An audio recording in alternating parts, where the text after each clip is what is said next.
Welcome to Human Risk, a podcast dedicated to the understanding of human behaviour as a risk. Here's your host, Christian Hunt. Hello and welcome back to the Human Risk podcast. On this episode, I'm returning to a theme I've covered before, diversity. One of the ways that we can mitigate human risk is to have a more diverse range of opinions involved in decision making. And that's arguably even more important when it comes to the people in functions responsible for managing human risk. Because if you're going to effectively influence employees to do the right things and not do the wrong ones, you're going to need a broad range of insights into what those employees might get up to. My guest, Shirley, is a compliance professional who's been working to promote women in compliance. She's the co-host of the Great Women in Compliance podcast and the co-author of a book called Sending the Elevator Back Down, What We've Learned from Great Women in Compliance. Mary and I both presented at the recent European Ethics and Compliance Conference. There are links to the videos of those in the show notes. And having seen her content, I knew that I wanted to get her onto the show. Before we begin, a brief apology. I recorded my part of the show while travelling, and the audio quality at my end isn't as high as it usually is. My apologies. But fortunately, Mary's audio, like her content, is of a very high standard. With that said, please enjoy my conversation with Shirley on women in compliance.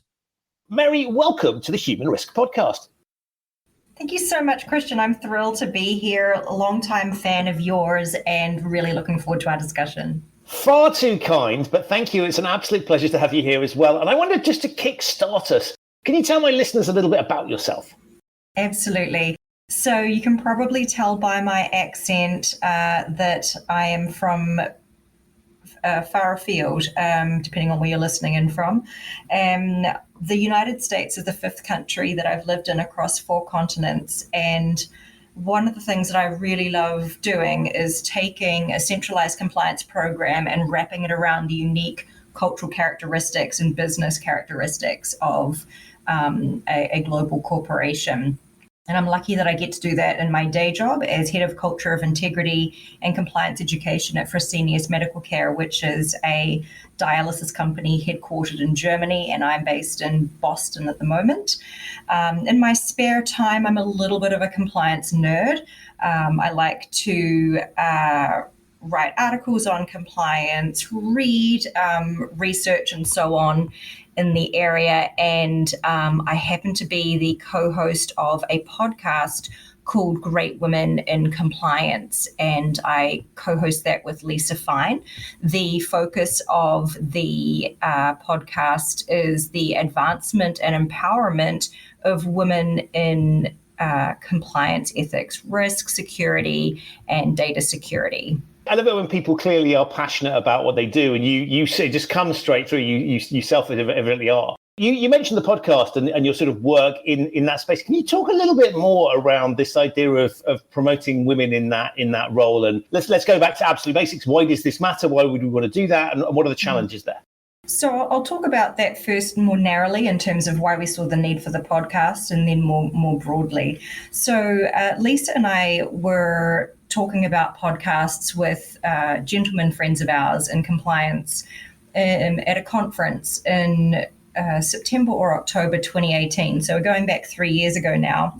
And at the time, at least, the voice of women seemed to be missing in compliance for when it came to podcasts. And so we saw a gap there. And Tom Fox, who is very well known in the field, he has a compliance podcast network.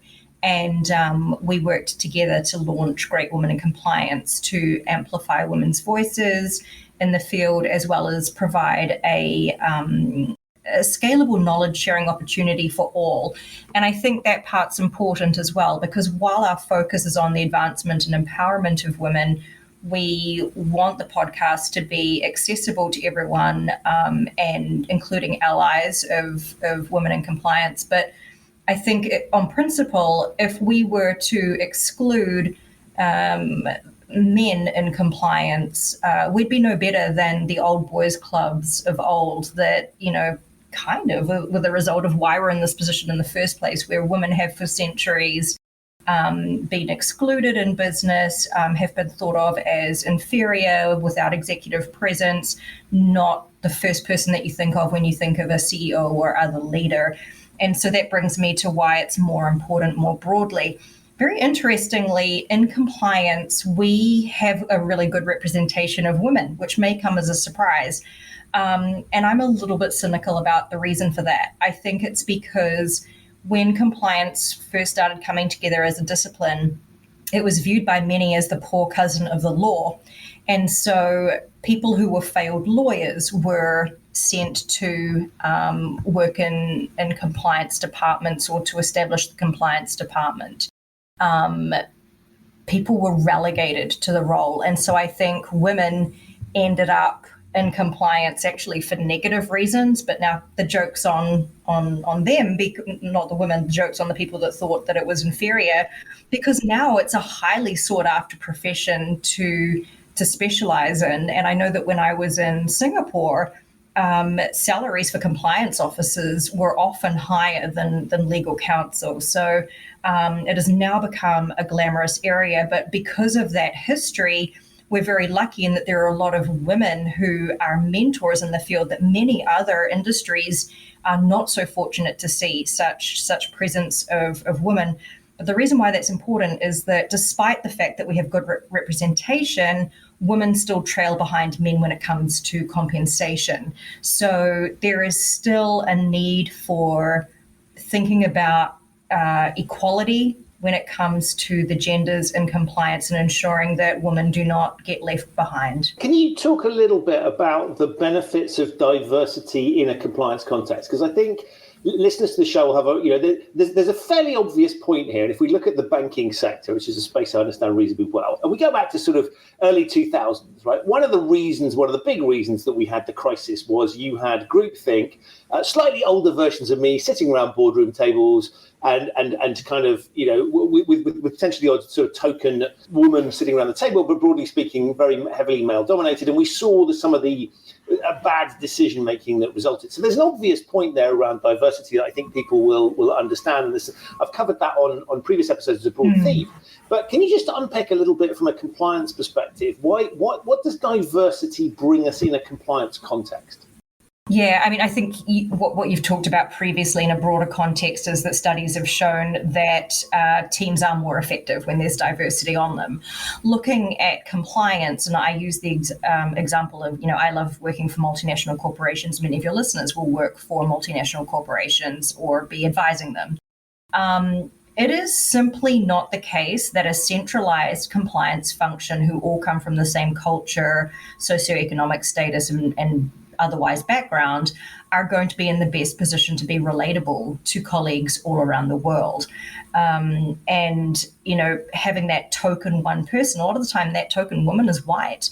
And so you may have a smaller voice in the room, but there's also a problem that, studies have shown that women do not talk as much. When there are larger numbers of men in the room, women still get interrupted. Women still get ignored when their ideas are shared, and men claim credit for them in the meeting. And so now, in order to be a supportive ally, some of the advice that's recommended is to back up the person who first spoke and said, "Oh, I'm really glad that you liked Sheila's idea," or "Thanks for amplifying the point Sheila made from earlier," so that we don't get lost in that sort of traditional way in which we've worked. So when it comes to compliance, I think especially for multinational corporations, in order to be culturally relevant, to resonate with your stakeholders, it's important to have a diverse crowd. And then it boils down to such pragmatic things as even the more languages spoken, the better you are in a position to communicate directly with your audience that is not English speaking, which is a lot of the time going to be a large proportion of the workforce. If we look at compliance, and my whole piece is compliance is the business of influencing human decision making. You can't expect an organization to be compliant of its own accord. How do we get it to do the right thing? Well, it's all about influencing human beings within that organization. And so we need to have the broadest possible toolkit to do that. And so the broadest number of experiences sitting around the table will, I think, give us the best possible toolkit. One, to understand what the heck is going on. Because as you say, if you're not representative of the population, and as companies expand and go for diversity, we've got to make sure as a control function that's responsible for influencing humans, that we're not behind the curve on that we're ahead of the curve on that and benefiting. And I think that the second thing is, if you look at the scale of challenges that are out there, COVID being one example, but there's lots of other things happening where the world is certainly not constant and predictable.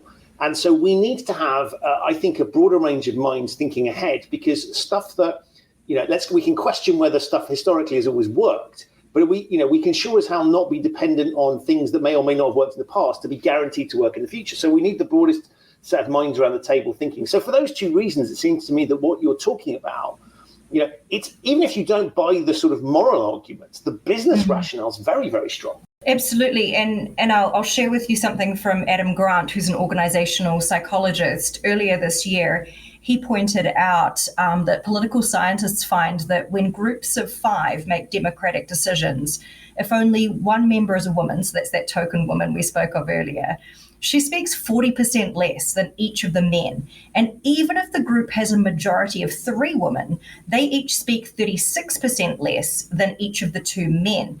And it's only when the group has an overwhelming balance of 4 women do they each finally take up as much airtime as the one man. And so I find that very interesting, because I think stereotypically we think of women as, never shutting up, right? Like women are the ones who are always nagging and chatty. I'm saying nothing here, by the way. I know, it's me. Yet when you look at the empirical data, that may not be the case. I mean, that's astonishing, right? I mean, those stats, and I'll put a link to Adam Grant's work, as I will with all of the things that we talk about in the show, in the show notes.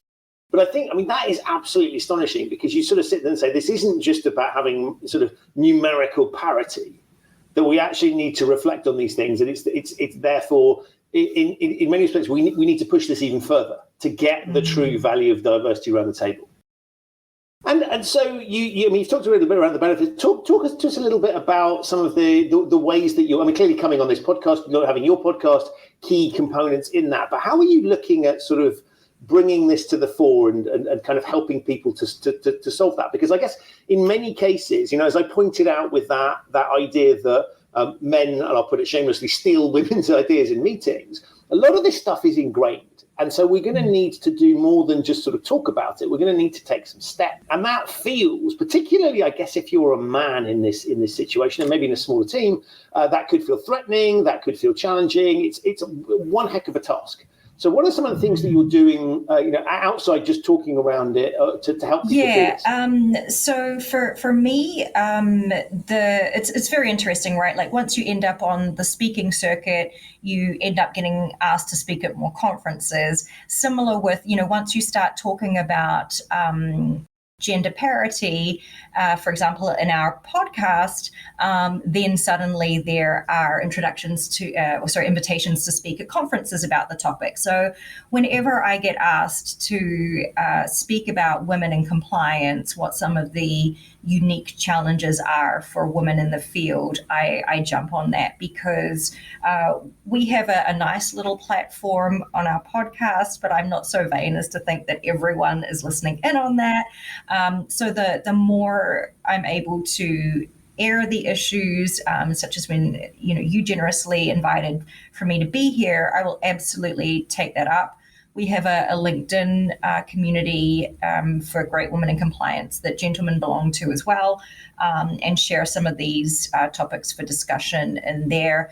And I think, more broadly, society is thinking more upon this, beyond what we're seeing in compliance,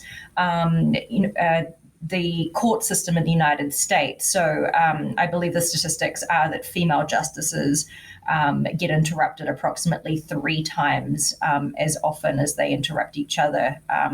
Male Supreme Court justices interrupt the females 3 times more than they interrupt each other during the oral arguments. And so there has very recently been a change in the Supreme Court to address this issue. So the oral argument rules were revamped just a few months ago, in fact, very, very recently. And I'm being very, very careful now to make sure I don't interrupt you and let you finish your sentences, which is not. I struggle with that with anyone, not just with women. But I think there's an interesting point here because it struck me that as you were talking about the speaker circuit. I mean, there is this classic thing of the manel. I sort of male-only panels that we see at conferences, and embarrassingly, I sat on one recently. Because I had just the people organising it were so progressive, or at least I thought, that I had just assumed that there would be that they wouldn't dream of doing that, and I think I maybe sort of half-asked the question, and then I sort of convinced myself that it was going to be fine, and I turn up and I'm like, oh, and of course it was one of those things that would have been so easy to deal with properly in that culture, and I think that point you made around once you get an invitation, you get more invitations. I think is a really good illustration of some of the dynamics that are out there, which is the speaker circuit is a fairly sort of tight-knit thing. So if you can break into that, it becomes self-perpetuating. But if you can't break into it, the status quo will be perpetuated as well. So I think that is, for me, is a fascinating piece. And I think if we want to attract new people into the discipline, then I think we need to start thinking about having more role models up on stages and those sorts of pieces. And I wondered, as we think about that, I mean, I hate the word compliance. Right? I think it sounds awful, and I wondered: do you think the perception of it? I mean, you talked about the fact that women have gone into it in the past, not necessarily for good reasons, but they have ended up there. Do you think is it something that is? Does it feel like a male-dominated thing? Does the branding help? Is it sort of challenging? Anything we need to deal with there? Yeah, I think that's a really interesting question, and we've certainly seen, I think, a move towards many companies embracing ethics officer and incorporating ethics into the chief ethics and compliance officer title. SNC-Lavalin is a company that's gone completely with the integrity officer. And then what I've done at Fresenius Medical Care is establish a culture of integrity function. And culture of integrity is in my title. And I think, there are many good reasons for that. I mean, one is that compliance, I think, connotes something a little bit more negative than moving towards something more asset-based, like a culture of integrity. But I also think that for pragmatic reasons, it makes a lot of sense too, because it is not just the case as it was in the past that compliance is only regulatory compliance and that it's really to do just with following laws. It has now evolved in the last couple of decades to genuinely being about doing the right thing, which is the ethics and integrity side, and reputational risk. And a lot of the time, reputational risk harm occurs not necessarily when there's been a breach of a law, but when there's been extremely poor judgment exercised.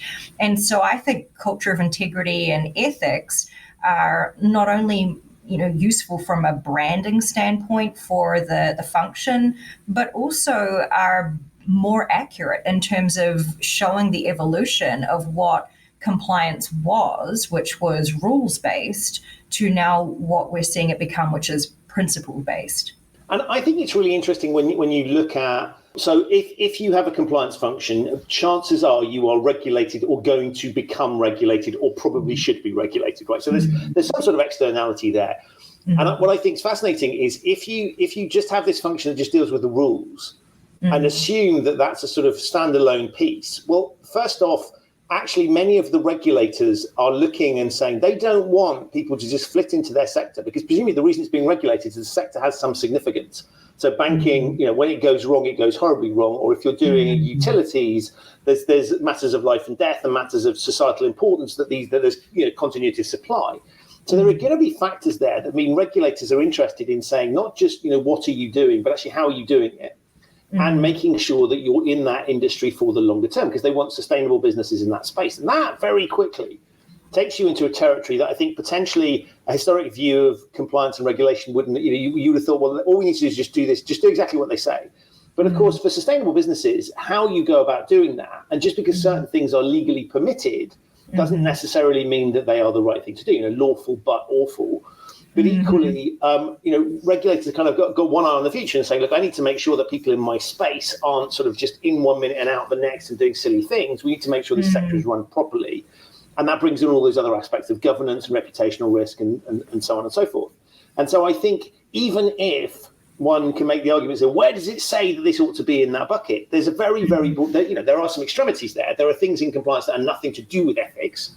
But there are lots of things that are, and it's stretching more into that space. And I think this is a really interesting shift, which I think, to your point, also means that we probably need to start looking for people that haven't historically considered this as a career, who can bring different skill sets and different abilities. And I always say, look at, if we talk about compliance as being about the rules, and sure, in extremis it is, but if it's just about hiring people that are specialists in the rules, we're not going to be hiring people with some of these other skills, with 100%. Some of the visibility and awareness of some of these topics. Because if you want to catch some of these reputational issues, waiting for it to become an issue and then solving the problem is not a smart way of going about it. It's very expensive, and you've missed the trick.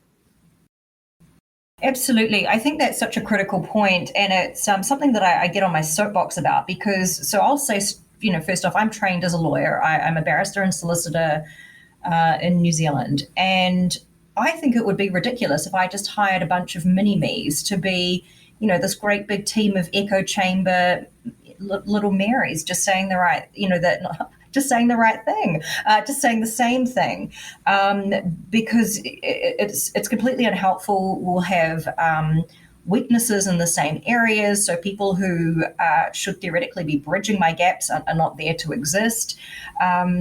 Really, really unhelpful. So I think what I would use as a real life example of this, and something that we see quite a lot in compliance even now, like I can understand 2-3 decades ago that there wasn't this great big pool of talent of experienced compliance officers to hire from, right? Because it was a new discipline. So you had to pull people from the legal department, the external law firm, HR, internal audit, with no training whatsoever, and then put them into the highest executive compliance position because someone needed to sit in that role.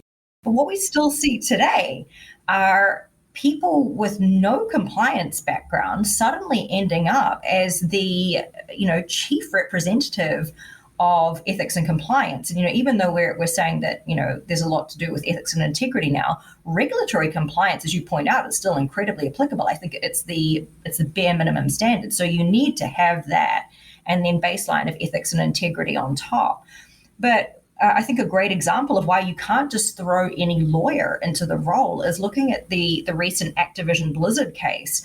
The chief compliance officer of Activision Blizzard seems to have an anti-terrorist background, which would be great if our entire focus in compliance was on anti-terrorism, but it's not.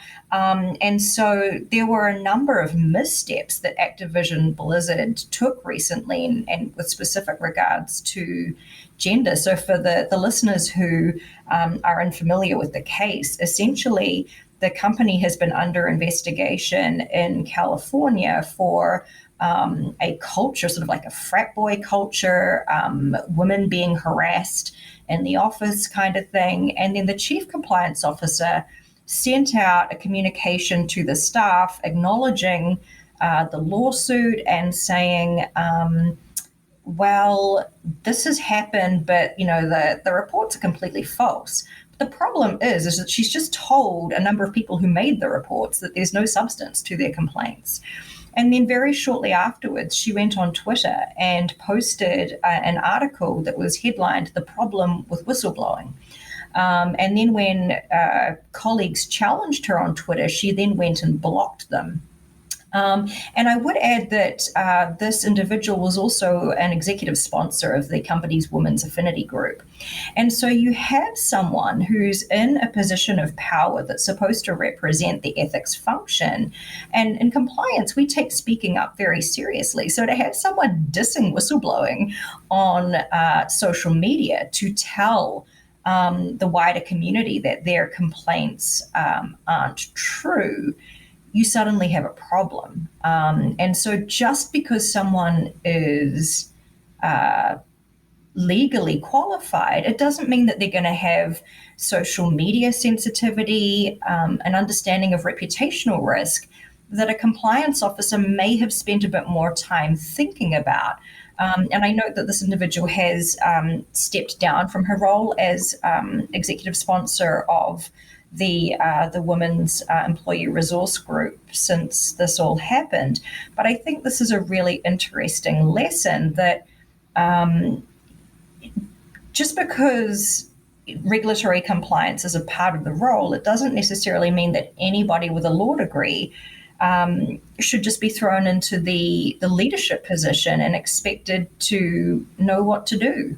And I think in this day and age where compliance has been established for a while, and there are people with relevant experience who have been overlooked for the position, potentially even internally, it makes no sense when you could be choosing someone who's a better fit for the role. And I thought that was an absolutely astonishing story, because this wasn't like a sort of minor misstep. This was like a really dumb thing to do, and then you double down on it in public, right? Which was so shocking. And you don't have to be particularly steeped in compliance to look at that and just go, that is not a good look, right? Exactly. Complete failure. I would argue complete failure to read the room in the company, but read the 21st century proverbial room, and miss the point in time. And I think that was a really interesting example of sort of, as you said, the wrong person being parachuted. I mean, incredibly unhelpful as well, I think, from a perspective of, here is a woman in a position being put in that position and not doing a particularly good job. Now, I'm not for 1 minute suggesting that because this one woman, there are terrible examples of pick whatever subcategory of the population you want. There are terrible, but it's like, would have been nice to have a really good role model. And here was an opportunity actually for a company which had some issues, for somebody with a sensitive mind and aware of the issues to have handled it really well. And then we would have had a lovely case study of this is how you deal with these issues. And I think particularly as it's coming in the tech space, there are a lot of these issues that in many respects, I would say some of the practices of financial services in the past, not to say that it's stopped completely, of that sort of male-dominated environment, we can see in certain tech companies have had that issue. So I think for me, it was a real shame that we had an opportunity for there to be this sort of potentially really good story, actually has derailed a number of things. But to your point, it's we need to think carefully about how we put these positions. And I think the presumptions that we make around the skills that you need, we ought to be looking very carefully about the substance of the role and saying what sort of things are coming up. And it struck me that she had been appointed because, well, this looks a bit sticky, so let's have somebody that's good at defending the company's position, right? So a really old school approach to compliance, which is let's not get ourselves into trouble. You need to steer us away from trouble, nothing to see here type mentality. And I think what's interesting is in the 21st century, actually, there is a lot more of saying there is something to see here and we need to get to grips with it. And let's not try and cover things up. Let's not try and pretend issues aren't there. Let's actually be challenging and let's call these things out. And so we need stewards and stewardesses, I guess, logically, to continue the analogy, in the compliance function that aren't just straight out of this is going to look bad for the company. Well, I'll tell you what, it's going to look a damn sight worse if you don't deal with it. Yeah. And I think that's a really important point that you make. I always feel so disappointed when women in leadership and business let us down, because so many women are fighting so hard for that equality. And I think I'd say outside of compliance, except that compliance practitioners are obsessed with this case, would be Theranos. And what was really interesting about Theranos is that my understanding, I spoke with Erica Chung, one of the whistleblowers of that case on our podcast, and she told me that everyone wanted Elizabeth to be a success, that she was a young woman, she was trailblazing in the tech field, which is heavily dominated, and she didn't actually face, by the sounds of it, a great deal of discrimination. It was the complete opposite. Everyone was cheering her on. Everyone thought she was going to be the next big thing. She was the unicorn. And then she let us down by what happened next. So I think it is such an awful shame when there are people that have the opportunity to shine and to be a great role model. And when it comes to that, I think we as ethics professionals have a higher onus set on us. I think people are much less forgiving when a compliance person does something wrong or hypocritical versus someone who's not doing this as their full-time job. So Activision Blizzard is a really interesting learning case. Theranos is as well. And I can only hope that it serves to better us as time goes on. And I think those high-profile case studies I find really interesting, because on the one hand, right, you sort of look at those and go, well, that is a bit of a wake-up call, right, that this sort of thing is still going on, because you would think by now that people would have learned valuable lessons from that. And yet we also know that human beings don't necessarily learn from, we often don't learn from our own mistakes, but we may not learn from collective mistakes. And we sort of make, but that, I looked at that and I was horrified that was happening. So on the one hand, I just thought, actually, you know what, it's a useful wake-up call, and we should be looking and we should be learning huge amounts of lessons from that. On the other hand, it depressed me hugely, because I could also see people saying, well, at least we're not that bad. And therefore saying, well, you know, they are the bottom of the class. And actually, well, we're okay because we're nowhere near that. And actually, I would say lots of companies are sort of in the, you know, I think there's very few companies out there that are in the, we're fantastic at all this stuff. There's some great examples of good things, but no, there's a number of companies that are in the, most companies are in that sort of gray zone of kind of stuff still to do, if I put it in that list. And it occurred to me that some of these examples are unhelpful. They're useful in one sense, but they're unhelpful in the other sense, because they point towards, well, we're not as bad as them. That's okay. And so when we're looking at, particularly not necessarily the compliance function themselves, but the business, looking at it thinking, well, we're not, you know, I don't know what they're complaining about, because we're not that lot. And actually, that strikes me as being potentially quite dangerous as well. Totally. Actually, where I think about this very often is when I've been job hunting in the past, when it's a company that's not actively in trouble but looking to put a function in place because they think it's the right thing to do, the line that you hear the most often when you're interviewing in that situation is something along the lines of, and I believe that everyone here just really wants to do the right thing. And then you get to learn more about the company and you realize that they're a little bit diluted, because, you know, let's be honest, in any given organization, not everyone is likely to want to do the right thing. There's going to be a bad apple, most likely. But on top of that, I think it's that they just don't know what they should be looking out for. And that's things like, you know, that same company will then later tell you how proud they are because the compliance reporting hotline never rings. And, you know, as a compliance professional, you freak out when you hear that. Like you plugged in, I would. Yeah. Right. And so the problem then becomes is this is, a company that thinks, we're doing really great. We're so proactive putting something in place, but they've got their head in the sand. And what that means for anyone coming into this type of position is that you're not likely to have the resources that you need because they're on a completely different plane to you when it comes to assessing what the risk might be of that function. And they're looking too rose-tinted glasses, too optimistic about their state, and they're so confirmation bias within themselves about, okay, well, the hotline's not ringing, so there's clearly no issues. Everyone really does want to do the right thing. And a person going into that environment is going to have quite an uphill climb to get people to be persuaded that, we should probably be doing some risk assessments to prioritize stuff. Well, the response will be, but why do you need to spend money on this? Or, why would you spend time on this when there's nothing wrong? And I've told you that there's nothing wrong. And that's a really hard discussion to have. Right, and it sounds great. If you're not careful, you go in for a role like that and you're like, oh, good, okay, they really get it. And actually, exactly. I find it fascinating when you look at things like sort of dashboards. And let's have a look. Conduct risk dashboard would be one example, but sort of compliance dashboards. And there seems to be this aspirational thing of, if we can get everything on green, we're good to go, right? So nobody's breaking any rules. And I always think that strikes me as being delusional on two levels, because one, people will be. I always used to amaze me when I'd say things like every single employee within the organization is breaking a rule. And I probably say on a daily basis, right? There will be tons of little rules there, and some of them are utterly insignificant, some of them are major.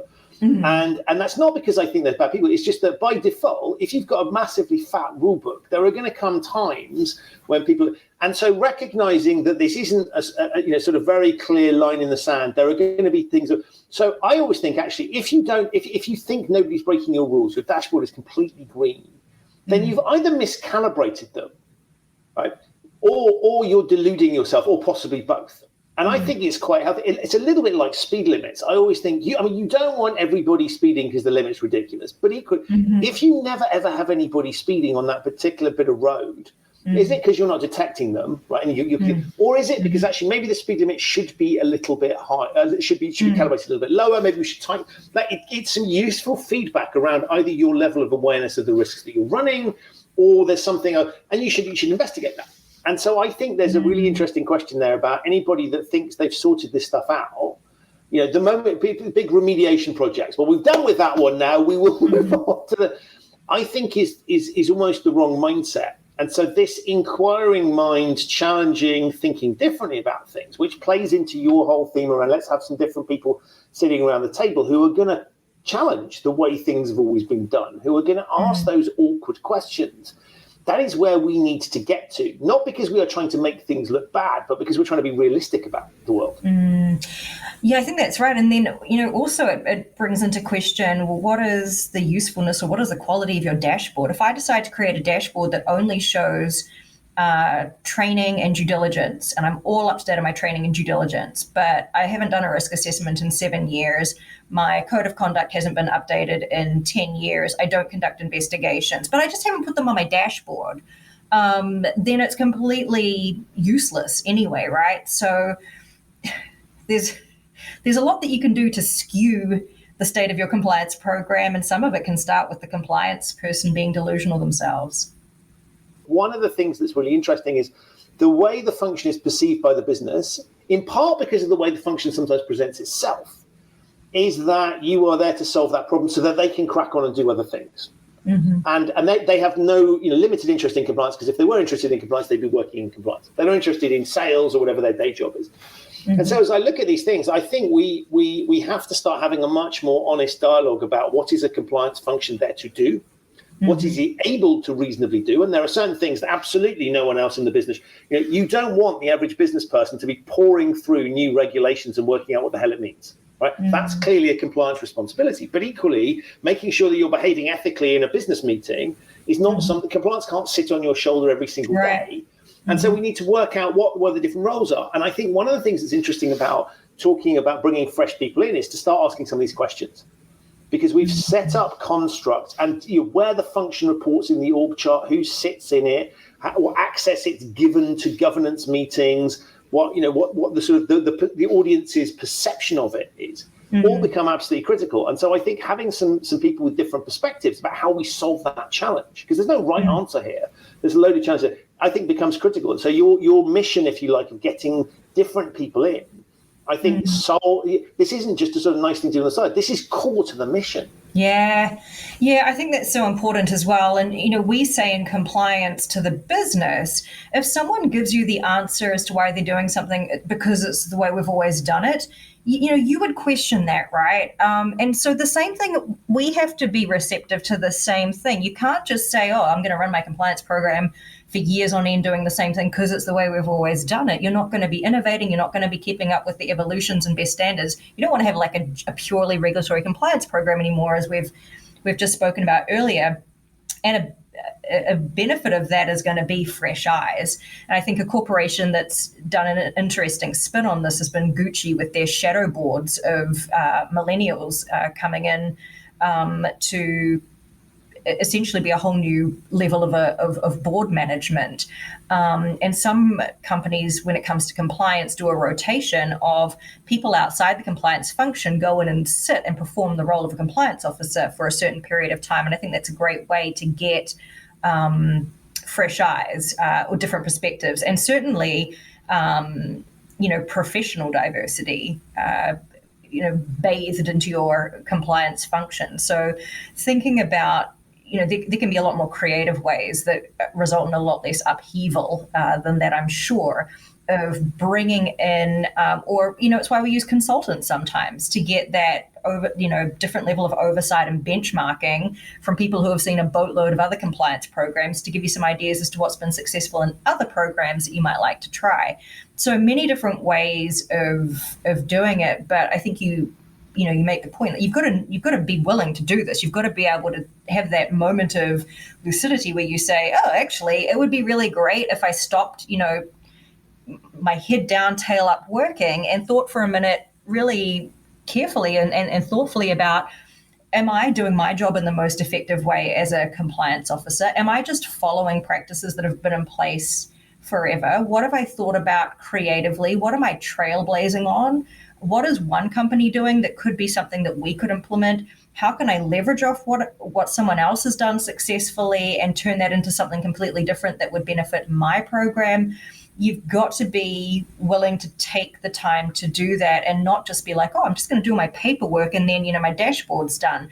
one of the things I love about compliance is that we're not, for the most part, regulated, right? Like I don't have to have a certain, as a lawyer, to do the education, the examination, and sit through a court hearing to be a compliance officer. Some companies, of course, require it, but for the most part, when it comes to the profession as a whole, that's not a legal requirement.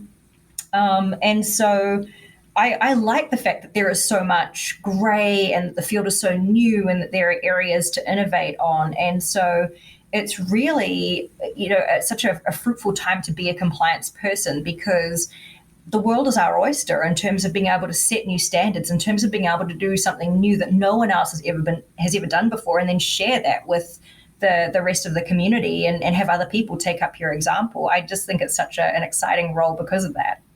I think this point around the way we've always done things. I mean, one of the things I always say to people is, if you were to work in marketing and you were to say, right, I need a few million to run an ad campaign, right? And they would say, well, how do you know your ad campaign is going to work? And you would go, well, I have no idea whatsoever, right? But it's the same thing we did last time, and that didn't seem to go too wrong. So we're just going to do it.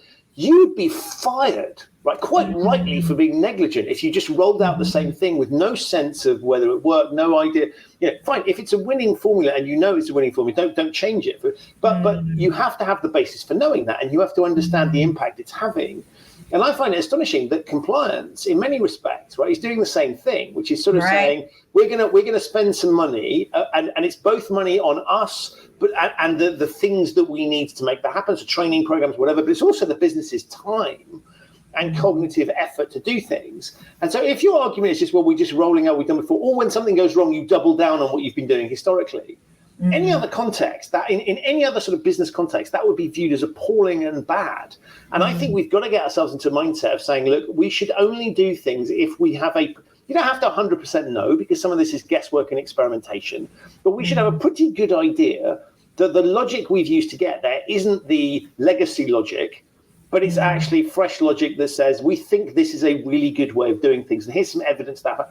And if we don't know, we admit that we're testing this thing out, and we'll see what happens, and we do that clearly in a safe way. We're not just sort of randomly going, let's just scrap a few controls and see what happens. Which this isn't kind of playing. But I talk about it as the compliance laboratory, where every single thing we do is an attempt to influence human beings to behave in a particular way. Right. Some of those things will be tremendously successful. Every single one of them will have a side effect, which may or may not be something you don't really want to have happen. You may be able to live with minor side effects. So we need to understand all this stuff and then look at it. And this idea that we just kind of lean on, well, that's the traditional techniques, right, is incredibly dangerous, and we don't allow that anywhere else. And so I love this idea of shaking it up a bit and just saying, where can we shamelessly steal ideas from other contexts? A lot of what I do with the behavioral science piece is to say, let's have a look, let's think about what we're trying to do. What is the outcome we're looking to achieve with these people? And where is there somewhere else in the world? They won't call it compliance. It might be in some industry you've never thought about. I interviewed a sexologist on this podcast who was talking about, what we can learn from getting people to wear condoms to prevent the spread of HIV, what that can teach us about getting people to wear masks. Now, totally different context, but highly relevant, because they're both interrupting a something that feels intimate and very personal. It doesn't feel particularly natural. It's not something we normally want to do, blah, blah, blah, blah. So there's lots of power. And so there's a good example of a read across. Now, most people listening to this podcast are not involved in the business of getting people to wear masks, but you might be involved in getting people to behave in a particular way where there's something else in another context. Not that we can just shamelessly copy and think, well, don't have to worry about the changing context, but might give us an idea. And I love the way you talk about the sort of intellectual stimulation of something. How can we solve this particular problem and think open-mindedly about stuff and recognize that actually almost everything that we do, unless you've got a regulator specifically telling you to do it in that way, and that does exist, we can think a little bit creatively and carefully about it. Yeah, I think that's right. And the important thing as well with your experimentation is that you've still got to be checking on the program effectiveness of your experiment. So status quo is what I'm currently doing, working, where might there be gaps? And then, okay, I'm going to try this, this different thing and see what happens. But you've got to be actively working on trying to figure out whether that's effective or an improvement as well. So it's not just go berserk and try new things, but really be measured about how am I going to assess whether or not this was a success? And it can be really simple. If we talk about taking things from other departments, the employee engagement survey, the idea of that and running a culture of integrity survey is really very similar. And it is a great way to incorporate qualitative data analytics into your compliance program. The feedback that you get from your very stakeholders is really valuable information. And one of the things that I've done with training is I used to sort of anecdotally figure out my training areas of focus by thinking, okay, well, from an advisory standpoint, what are the questions people are asking me about? Which policy do they always have questions on? But it's a really great, easy way to validate your thoughts there by also asking your stakeholders before, your training plan for 2022 is created. Ask people, hey, what are the subjects that you're still confused about? What would you like more training on? And see if that correlates to what you've already identified. And if it does work, that's great. Your thoughts are supported by the data. You can say, hey, Department of Justice, look at how I've been, using data analytics to enhance my program and to, provide a sound basis of rationale for my decision making. And if it's a little different, or they give you something new to add on top, then it's a gap analysis type reassurance. So there are so many things that we can just easily take from others. And then, as an added bonus, that one also helps you with a DOJ guidance topic that they, re-emphasized in the June 2020 guidance from last year. They were like, hey, we just wanted to remind you, we expect you to have access to data and we expect you to improve your program with it. So yeah, I love the idea of taking inspiration, love what you did with the podcast. I mean, it's at its very core, it is the protection of, public health, right? So there are a lot of synergies there and, shaping behavior, which is at the essence of what we do and why your podcast is so important. That's not something that a lot of compliance officers are trained in. I'm very fortunate to have a behavioral scientist on my team, which was something that we thought would be a great enhancement. But for me, that's not really my background. I took 2 psychology 100 level papers, however many years ago. That's not really going to equip me with that strength. So compliance officers should, in addition to experimenting, be leveraging off understanding what the behavioral economics is showing us actually works. And, a lot of that is not intuitive. There are things that we think might be a nudge that would work, and for some reason it doesn't. And so learning that at the outset from an already established experiment is going to be way more helpful to you if you can learn from what's already been gleaned from others and save your own experimentation for things that you really don't have any information on and would make some value in learning about. And I always find there's something really interesting, which is often ignored, which is this idea that, well, we employ you so we can tell you what to do, which is legally correct. Right, you can, and of course you can tell people, what are the working hours? That you've got sort of basic, sort of requirements like you will carry a security pass to be able to get into our building. So there's tons of things like that obviously absolutely legally correct. But what's fascinating is that it's often what's underestimated is that employees react to that. So we can tell, we can create a North Korean environment where we just tell you exactly what to do and you just need to follow it. And there are some contexts in which that is fine. So if you work in the nuclear power industry, I don't want you getting creative about what goes into the reactor, right? Don't press buttons randomly to see what happens. Do exactly what you're told, no deviation. Ditto food hygiene. Right? This is no time for going, the hand washing regime seemed a bit ridiculous, so I decided not to do it. Right? I made up my own. Right? And I just threw some nuts into the dish for fun. Right? So we know those contexts, absolutely fine. But what I think is interesting, when you look, particularly in the knowledge economy, where you're hiring people to be smart and to use their judgment and nuance, in many cases, we are, on the one hand, we're saying to those people, well, you've been hired because you're super intelligent and we need you to help us pull our business forward in the 21st century. On the other hand, we treat people like they're idiots. And I think it's fascinating that, yes, you can legally do all these things. And there are contexts in which it makes perfect sense to do that. But there's lots of other contexts where they will react to it. And so if you irritate the hell out of people by sending them on training courses that are patronizing and dumb, where you tell them things that are, what I loosely call the don't murder training. Like nobody needs to be trained in that. And if they do, what the hell have you done hiring them in the first place? You've got much bigger problems. So I think it's a case of rather, it really comes down to just because you can doesn't mean you should. We need to think really carefully and say, is this a good use? And should we, yes, there are times when we need to do it to tick a legal box. I understand that. If the firm's been in trouble for something before, then maybe we think slightly differently about it. But broad brush assumption is those human beings that you're forcing things onto, making them go through processes and experiences, will have views on that. And if you are irritating them on a constant basis, then don't be surprised. They're not going to come and talk to you. If you're the irritating function that spends their whole life patronizing them, making them do what they think is tedious bureaucracy, and then you're not going to be the person that they go speak to because they go, there's no way I'm engaging. And we know this as consumers, right? We don't enjoy it. Or you deal with a government office and you sort of think, anytime you're dealing with that, it's like, here we go. This is going to, if you feel like that, they will respond in the way that we all do. And so I think your point around asking them and observing them, this isn't about saying to employees, how would you like the compliance program? Well, the answer in many cases may be non-existent, right? I don't want any of that stuff, right? But where can we help you more? What are you confused about?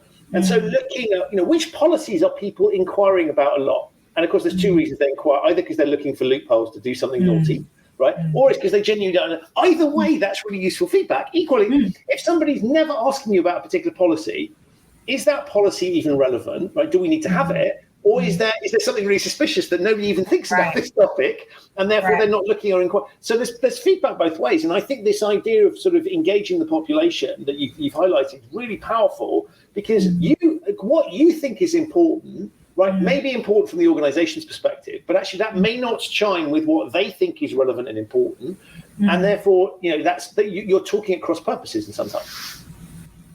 Yeah, absolutely. And one of the things that I've noticed in a multinational corporation, we incorporated data analytics into our code of conduct training this year, and we spliced the data. It's currently into languages spoken. I think in the future, doing it by country might be a little easier for us to target anything that we want to address.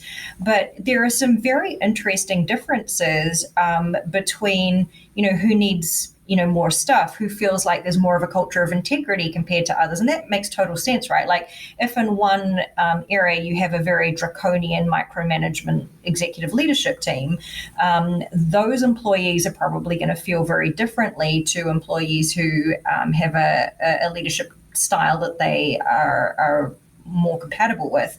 And so a lot of the times I think about things from, or what I think would be the case as a compliance professional, as a person of mixed ethnicity from a Western country upbringing, when in reality, that's not going to be applicable to a heck of a lot of people. And so when you start, this splicing of the data, there's going to be a whole lot of information, and a lot of it, it will be general trends that you can use for, company-wide communications. And then there's going to be other stuff where you're like, holy moly, this particular organization needs help with X, and that remediation is not necessary to go out to everyone. So I can target and focus on this particular area.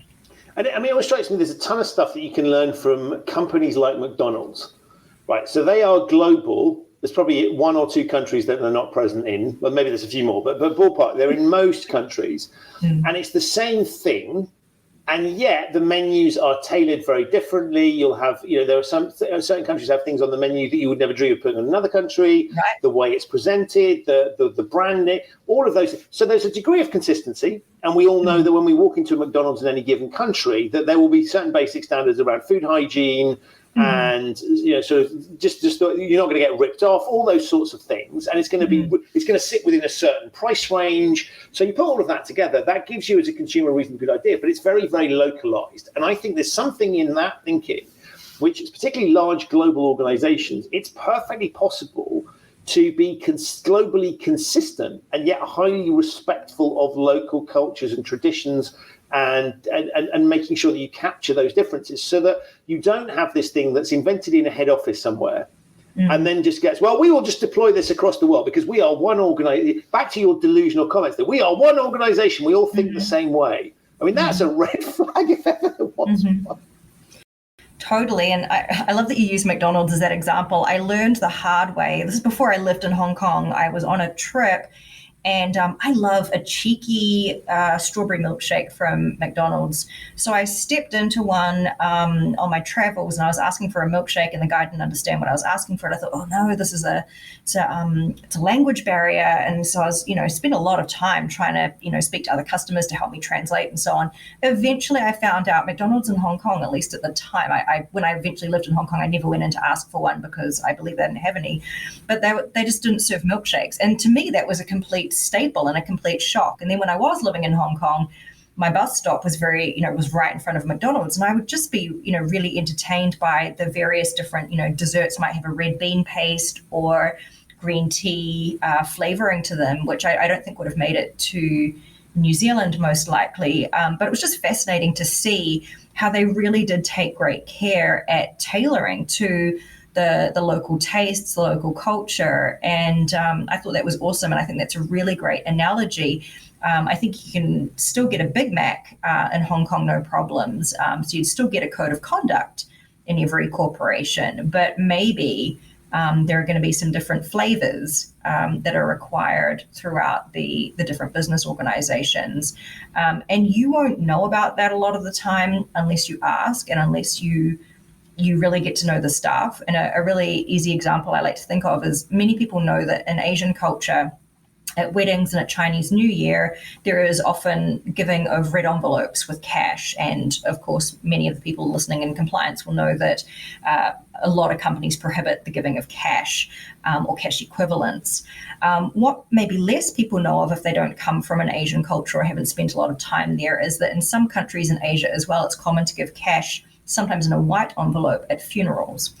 And what I have learned from being an international practitioner is that if something is deeply embedded in your culture, even if the compliance policy prohibits it, you tend to think that there's an exception because it's a cultural practice. And again, that's, we've always given cash at these things, so the policy mustn't apply.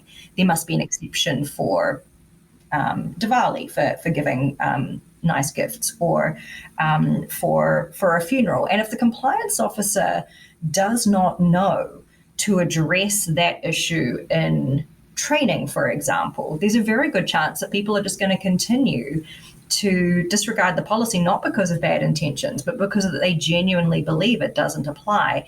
And if you, again, have a very homogenous compliance department, then that's fine, they exist. But at least if there's not a great deal of diversity, go to the trouble of asking your people, tell me about the festivities and the cultural celebrations that are important to you. What happens? What is the traditional exchange? What food would you use to celebrate it, that kind of thing? And it helps you understand and prepare your gifts, meals, and entertainment training and policies accordingly.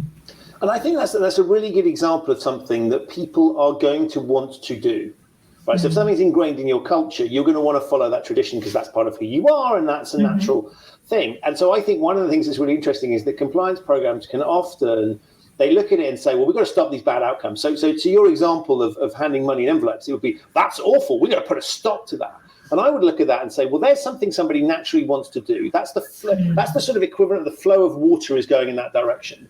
Don't try and build a dam to stop it, right? Think about, okay, if we're not going to allow that to happen for understandable reasons, what alternatives can we offer these people? Right? How can we help them respect their culture and do something that feels natural to them in a way that, and very often you can find pragmatic solutions that cover both. Now, there are going to be times where there's a clash, but to your point, if you understand those clashes, you can manage them much more sensitively than something that looks like it's been written in, let's just pick two examples, London, New York, whatever, whichever big city your firm is based in. If it's just written around that and you're trying to roll this thing out globally, and even I would argue within one country, you get these different cultures and different things that we need to be really sensitive around that. And that's only going to get more challenging as we have more diverse workforces. And of course, a greater risk if you get this thing wrong, the reputational risk is actually, it's not compliance mitigating risk, it's causing it. Because you get newspaper headlines or equivalent headlines on social media of sort of, dumb rule 677, and here's your company name plastered up because you've done something that's culturally insensitive. Whereas actually, if you thought about it and you'd had the advanced warning system, you could have worked out a way of solving that problem. Yeah, completely agree. So look, time as ever when I speak to you has simply flown by. So firstly, I want to say thank you for all the work that you're doing, because I think it's fabulous, and you really clearly a passionate advocate, one, for compliance, which is nice to see. And the second thing is, I think what you see, and I agree with you, is a really fundamental challenge that needs to be solved if we want to get the function to be able to fulfill its true potential. And not end up in a situation where organizations are sort of going, why do we have those people, and starting to put threats in. Actually, we want people to value it and for it to be successful. And you speak with a great passion on it. So thank you for doing all of that stuff. And thank you above all for coming onto the podcast. Before we go, remind people where they can get hold of you. All of this will be in the show notes, but let's just do that final reminder for people. Absolutely. Well, before I do, I would love to thank you, Christian. We've talked about diversity very generally on the show today, but when it comes to the discussion about equality for women in compliance, we really need men and our allies to be a part of that discussion. We cannot have it without everyone. And so it's really important for people like you who have shown support. You've provided a platform, and I'm so grateful to you. And it really sounds like you've made such an effort. I know that you've read the book about how women are invisible from a lot of things when it comes to just simply how things in the world are made. They're designed for men's bodies, essentially. And so I'm really grateful to you for not just being a bystander, for being an upstander and saying, hey, there's an opportunity here. I have a platform and I can amplify someone else's voice on this matter. So I'm so grateful to you for that. In terms of contact for any of your listeners who would like to be friends, I am on LinkedIn. I have a special link, which is I Heart Compliance. You can find me at Mary Shirley. On there. The podcast is available on any podcast player. It's even on YouTube, but we only get like 5 views, listens an episode from that. It's much more popular on the apps. And my podcast wife and I, we also published a book last year called Sending the Elevator Back Down, What We've Learned from Great Women in Compliance, which is a book that shares the stories of professional women in the field, their lessons learned, their tips, advice. It's like a little mentor in your pocket. So you can find that on Amazon if you're interested. And we look forward to any feedback that you have from this episode. It's been a tremendous opportunity for me, and I've really enjoyed myself. Thank you so much, Thank you Christian. so much for pairing links to all of those things in the show notes. Mary, it's been great. Look forward to seeing you again very soon. Thanks for coming on the show. So that's it for another episode of the Human Risk Podcast. My enormous thanks to Mary for appearing and to you for listening. To find out more about Great Women in Compliance podcast and her book, Sending the Elevator Back Down, have a look in the show notes. There are links to both of those there. If this is your first time listening to the Human Risk Podcast, welcome. You can subscribe wherever you get your quality audio content. It's available on all of the major podcasting platforms. To find out more about Human Risk, visit human-risk.com. There you'll find details of the Human Risk blog, video blog, newsletter, and other resources to help you manage human risk in your organization. You can also find out the work that I do with my clients to help them in managing their human risk. I'll be back very soon with another episode, but in the meantime, stay safe and thanks for listening.